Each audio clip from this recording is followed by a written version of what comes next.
Moving tiles from a concrete floor this time, and we're going to need goggles. Knee pads would be handy, and all the equipment to lift them.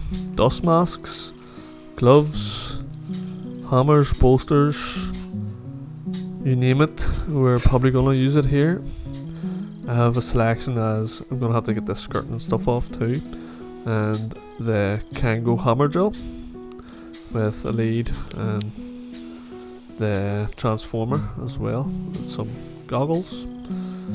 And you'll notice that the toilet and a bit of the sink is still here, but first I gotta take off all the skirting,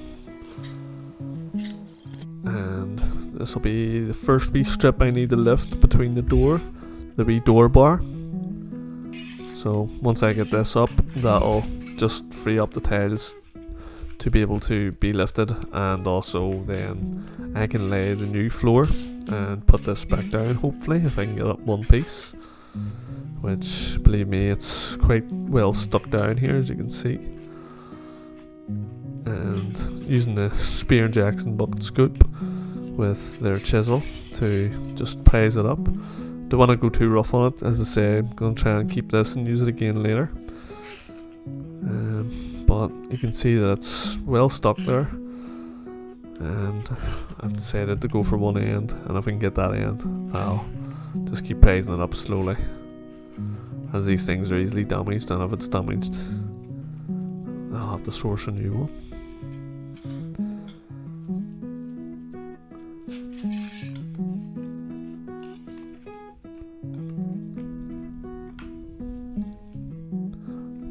But slowly and surely we'll get there. As you can see, this has been quite a struggle, so you might come across things that you might have thought would come off easier or come away easier, and find yourself just putting a bit more time into it and a bit more effort than you would have first imagined.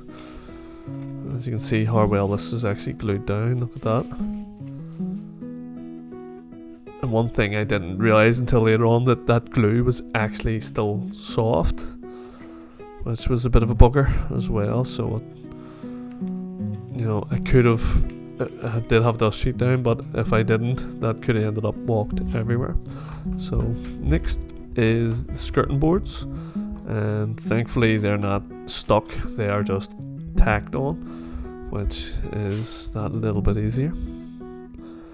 If they had been glued on, it could make things a bit trickier. Again, I'm putting down the bucket scoop here, as I don't want to use the hammer straight away because it can damage the wall. So even if you have a good solid paint scraper, it could be good. And don't forget, when you get them off, deal with the nails, guys. Don't leave the nails sticking out where somebody could get a nasty scratch or potentially stand on them, which you definitely do not want. The other thing I'm going to point out here is when you're working around pipes, copper or plastic, to be very careful, as you don't want, again, nails to pierce them or your tools to go through them, or just ripping them too much and bending the pipe, causing a leak. That will be the last thing you want, so just be a bit more cautious working around pipes and electrics. And getting there slowly but surely. Again, just going easy, as I don't want this wall is actually a plasterboard wall, so if I just did put the hammer in that top, I could bust a big massive hole in the plasterboard, as you've probably seen in the previous video where a wall came off. It would be very similar to that. And get your ear plugs in, your goggles on, your masks on, your gloves on. Make sure you've got steel toes, because we're about to start racking here with the floor, and you want to keep yourself safe. Don't want to be breathing in the dust or getting a nasty cut or a bit of tile in the eyeball, so that would not be fun. So I've decided to start where a part of the sink broke away. The sink and toilet here have been tiled, and they were very well tiled, because as you see, when the plumber went to move this, it actually snapped off at the bottom. And I would recommend that when you are chiseling off around these types of pipes, that you chisel away from them, don't chisel towards them. So you don't want to be cutting right through them with the Kango. And the other thing, obviously these pipes are coming up out of the floor, so you want to try as much as you can to chip the tiles that way, as sometimes the pipes aren't as deep as you think, and you could bust down through them with the Kango, causing a nasty leak for yourself to have to sort out. So definitely try to put all the pressure into the tile and not down into the floor, and that'll save you going through any electrics or any plumbing. It's definitely not one thing you want to hit. And if you go, like I said, put pressure into the tile and not so much down, that'll definitely not happen. These tiles, you can see, are coming up a lot easier than the wooden floor. I think this is just a normal cement based, it's not a flexible adhesive, so I didn't have as much problems getting it lifted. And you can see it's quite a warm day, and I've got long sleeves up. I'm trying to cover up my body as much as possible, because these tiles can be quite sharp and wee bits of it can even flick up into your arm and stuff, so just trying to protect myself as much as possible. And you can later on just shake your jumper off. You can see they're definitely coming up that much bit easier than the wooden floor was. So also using the heavy hammer and the chisels here, and I sped up the video for a wee bit more entertainment. But the reason I'm using the hammer and chisel here is the Kango, you obviously won't get the angle there from the wall. This is a bit of a small bathroom I'm working in, so I don't have a big out of reach. So once I get the middle ones off, I can jump back onto the Kango, because the Kango was lifting them quite quickly. And again, this toilet is, I think it's done for, and also it was tiled onto the floor basically, so the only way to get it up is to work around it. I don't think the plumber wanted to smash it away, as that would have just left water everywhere.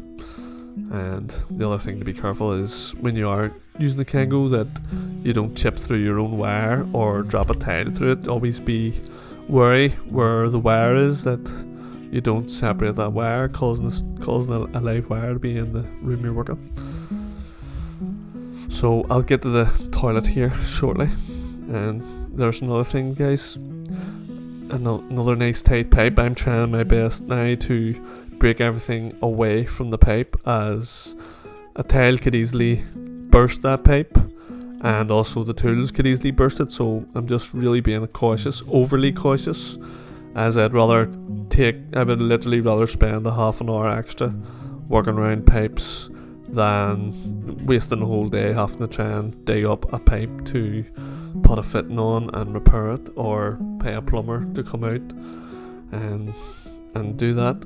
Here's the toilet coming away now, and just lifting it up, getting the excess water out, and that's the job done. And then I also tilted it back the other way so nothing can drip. And once you do remove a toilet or any plumbing, you wanna, like I have there, just put a bag around the pipe, and that'll keep any smells down. And you might wanna bung a load of bleach down it too.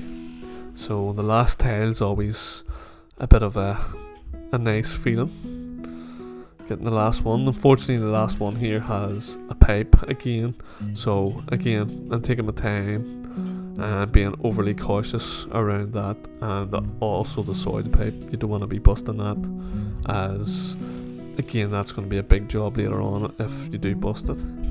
So you gotta be really cautious around pipes. So the only thing I've left to do is clean up and chisel up the adhesive that's left. Some of the adhesive was a bit stronger than others, but I wanted to get the majority of it off, because I would say a good 60-70% came off with the tiles, which didn't leave me much more to chip off. It was a wee bit of hard work, but I decided the job would move quicker if I chiseled up all the adhesive, other than latex on the floor and then having to wait a day for the latex to dry out some, maybe 2 days, maybe longer. to dry out before the floor could be finished. So that's it all ready to go, and I'm gonna run the floor that way, left to right, and quite a tricky one. Obviously have some architraves here to take off before I start, and a wee bit more cleaning off to do just at the edges. I've got every high point off, and you can see here the tile's actually sitting not too bad. These are a PVC tile, first I've ever came across them really. And I will show you the bathroom, a wee bit of bonus for you. I'll show you the bathroom that was done where I lifted the other tiles, and this is it complete, guys. You can see that skirting on the left side of the room isn't fitted, as the toilet and sink go flush to the wall, so there's no point me fitting that and guessing, because you could make a wrong cut. So you're better off waiting, fitting the plumbing, and then fitting the skirting to suit that. But I really think that floor looks nice, and not even sure the camera's picking up the true beauty of the floor, and it feels good to walk on and stuff. And this is the bathroom above, a nice white ceiling, and a new fan fitted, new mirror fitted. I think the jobs came on very well. I think the owner has picked things and done things very well on this job. So people were asking what it looked like, and that was it.